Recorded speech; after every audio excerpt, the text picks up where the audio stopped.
Hello everyone, good morning. আশা করি তোমরা সবাই অনেক ভালো আছো, সুস্থ আছো। আমরাও কিন্তু অনেক ভালো আছি।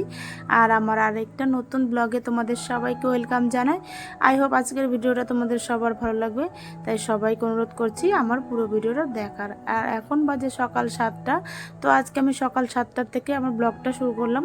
আর কালকে রাত্রে ঘুমোতে ঘুমোতে অনেকটাই রাত হয়ে গেছিলো, কারণ ভিডিও এডিট করতে করতে অনেকটা সময় লেগে গেছিলো। ঘুমোতেও দেরি হয়ে গেছে আর ঘুম থেকে উঠতেও দেরি হয়ে গেছে। তো কি করব, ভাবলাম তাহলে সকালবেলার জল খাবারটা আগে করে নিই, তারপরে কাজকর্ম করব। এমনিতে আমি ঘরটা ঝাড় দিয়ে নিয়েছি, বাসি ঘরটার ঝাড় দিয়ে গেছে। বাসি ঘর ঝাড় না দিয়ে তো আর রান্না বান্না করা যায় না, তো সেই কাজটা আগে করে নিয়েছি, তারপরে অন্য কাজ করব। ভাবছি এদিকে রান্না বান্নার ঝামেলাটা মিটিয়ে ফেলি, তাহলে পরে কোনো প্রবলেম হবে না। আর আমি কিন্তু আগের দিন রাত্রেবেলায় আটাটা মেখে রেখেছিলাম, তার জন্য কিন্তু আমার অতটাও প্রবলেম হলো না সকালবেলা রুটি করার।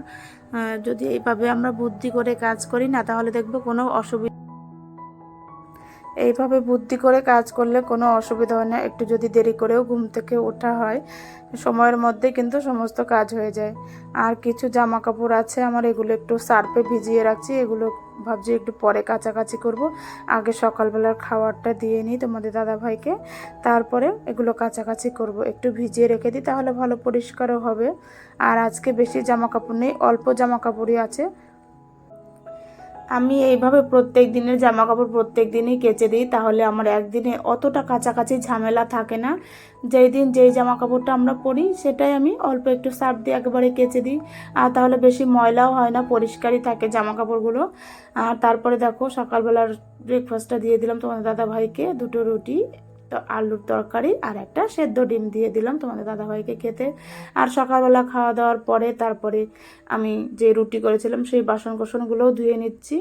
আর এইটা রুটি করে আমি কিন্তু প্রত্যেক দিনই ধুয়ে দিই।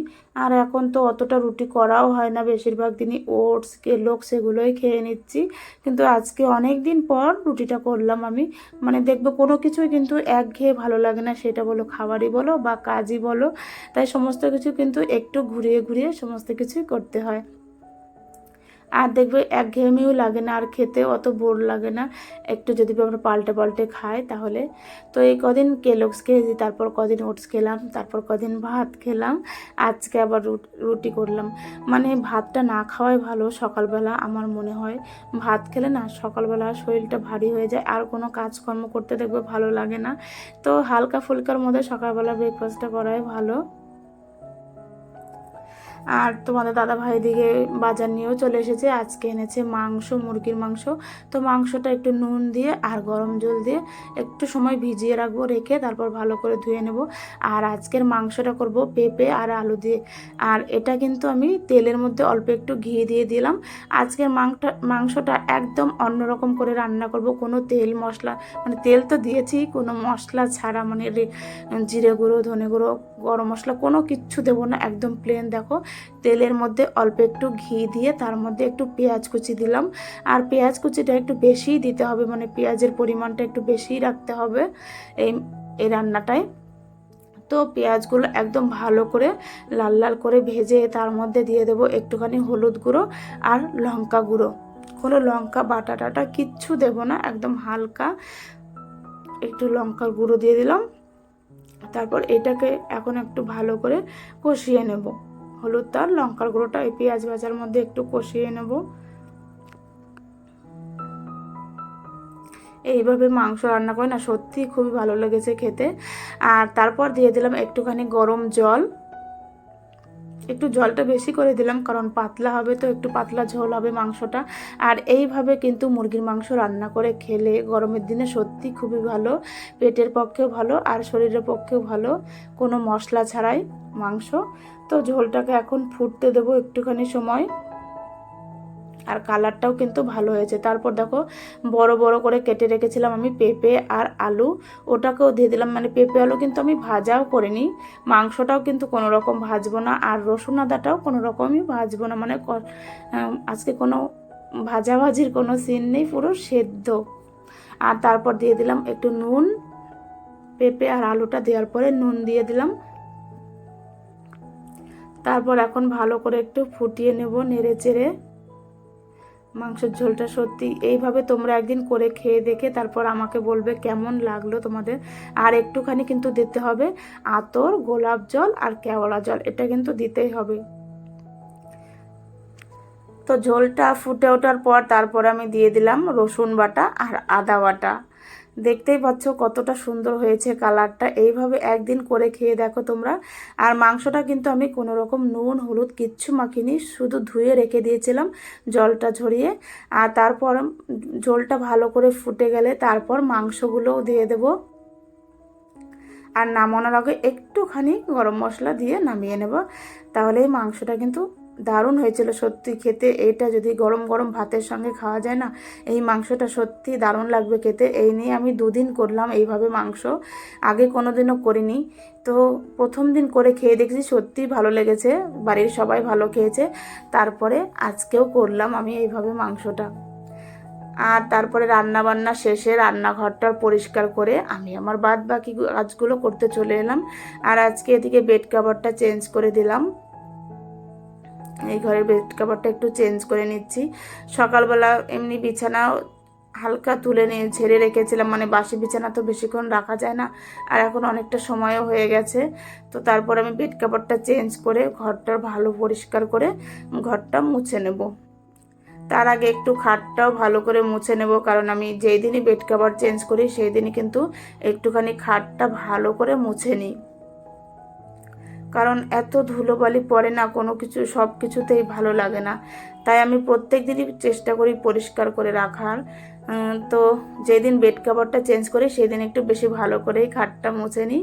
তো এদিকে আমার বিছানা পুরো পরিষ্কার হয়ে গেছে এখন।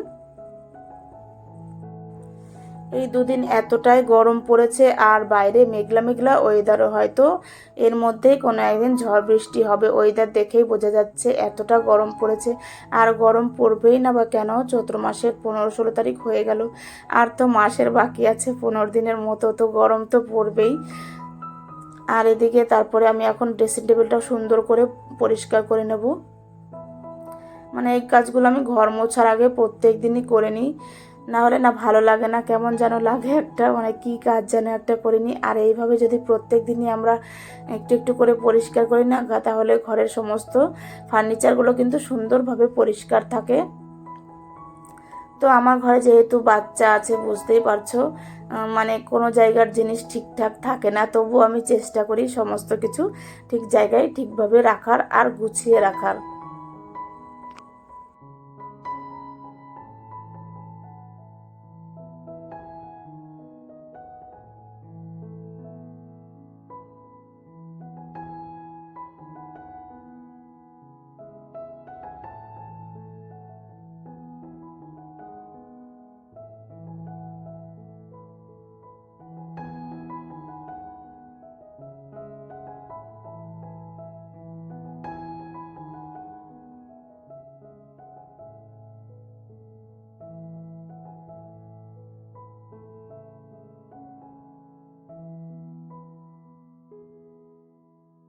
আর আজকে আমার যেহেতু আগে রান্না বান্না সমস্ত কিছু কমপ্লিট করে নিয়েছি, আমার সত্যি খুব ভালো লাগছে। মানে যে কোনো একটা দিক যদি হয়ে যায় না, রান্না বলো বা স্নান পুজো বলো, যেটাই হয়ে যাক এটাই কিন্তু অনেকটা এগিয়ে যায়।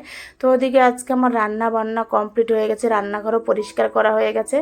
এখন শুধু এই ঘরগুলো মুছে পরিষ্কার করে নেবো, তাহলে কিন্তু আজকের মতো আমার কাজ শেষ। তো কাজ তো আর শেষ হয় না সারাদিনে, কিন্তু মনে মনে ভাবি যে এই কাজটা করলে হয়তো আজকের মতো আমার কাজটা শেষ হয়ে যাবে, কিন্তু তা নয়। আমাদের মহিলাদের কাজের কিন্তু কোনো শেষ নেই। সারা দিন রাত যদি কাজ করি, রাতে না ঘুমিয়েও যদি কাজ করি, তাহলেও কিন্তু আমাদের কাজের শেষ নেই। আর ভাবি যে এই কাজটা পড়ে আছে, এটা একটু করি, ওইটা একটু করি, এই করে করে কিন্তু আমাদের অনেক কাজই হয়ে যায়। তো এদিকে দেখো ঘর দুয়ার ঝাড় দিয়ে আমি ঘরটাও সুন্দর করে মুছে পরিষ্কার করে নিলাম। খাটের তলাটাও মুছে নিয়েছি, আর আমি প্রত্যেক দিনই কিন্তু খাটের তলা ঝাড়ু দিয়ে তারপরে কিন্তু সুন্দর করে মুছেও নিই। আমি শুনেছি যে খাটের তলায় সবসময় পরিষ্কার করে রাখতে হয়। আর আমি একটুখানি নিম অয়েল দিয়ে কিন্তু পুরো ঘরটা মুছে নিচ্ছি। আর নিম অয়েলের গন্ধটা আমার এতটাই ভালো লাগে কি যে বলবো, মানে একটা করে ঘর মুছছি আর একটু করে একবার করে জল পাল্টে নিচ্ছি। না হলে জলটা এতটাই ময়লা হয়ে যাচ্ছে আর এতটাই ধুলো পড়েছে ঘরে, কি বলবো। তো দেখো ঘর দুয়ার মুছে তারপরে আমি কিন্তু স্নান পুজো করে নিচ্ছি। স্নান হয়ে গেছে আমার, পুজো দিতেও বসে গেছি। তো এত গরম লাগছে, স্নান করার পরেও মনে হচ্ছে যেন স্নান করিনি আমি, এমন ঘামিয়ে যাচ্ছি। তো আমি কিন্তু সংসারের সমস্ত কাজ সময়ের মধ্যে করে, ছেলে মেয়ে স্বামী সবার দিকে খেয়াল করে আবার ইউটিউবের জন্যও কিন্তু সময় বের করে রাখি। তো এদিকে দেখো দুপুরবেলা খাওয়া দাওয়ার পরে তোমাদের দাদাভাইকে একটু লেবু কেটে দিলাম, তারপরে একবারে সন্ধেবেলা আবার চলে এলাম, সন্ধে দিয়ে নিলাম সন্ধেবেলা। আর সন্ধেবেলা একটু ধুনোর গন্ধ না দিলে সারা ঘরে আমার একদমই ভালো লাগে না। তো প্রত্যেক দিনই আমি কিন্তু ধুনো দিই, এতটাই ভালো লাগে যে ধুনোর গন্ধটা আমার, কি বলবো। তারপরে কিছু জামা কাপড় ছিল, সেগুলো সন্ধে টন্ধে দিয়ে ওগুলো একটু ভাঁজ করে নিলাম, কারণ সারাদিনে তো আজকে আর সময় হয়ে ওঠেনি এগুলো করার। তো আমি জামা কাপড়গুলো এনে রেখে দিয়েছিলাম, ভেবেছি যে সন্ধেবেলায় সন্ধে টন্ধে দিয়ে তারপর ধীরে সুস্থে ভাঁজ করে নেব। আর আজকে রাতের ডিনারে ভাবছি একটু চাউমিন করে নেব। ছেলেও বলছে অনেক দিন চাউমিন খাওয়া হয় না, তো ভাবছি তাহলে একবারে চাউমিন করে নিই, রাতের ডিনারটাও হয়ে যাবে আমাদের। আর সোনামাকে সন্ধ্যাবেলা একটু পরিয়েও নিয়েছি, ও পরে টোরে একটু টিভি দেখছে ওই পাশের ঘরে, আর আমি এই ঘরে বসে বসে জামা কাপড়গুলো ভাঁজ করে নিচ্ছি।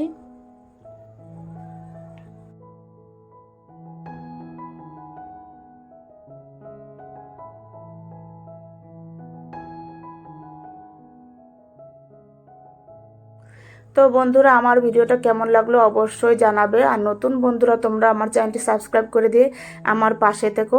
তো আজকের মতো ভিডিওটা এখানে শেষ করছি, আবার দেখা হবে নতুন কোনো ভিডিও নিয়ে। আজকের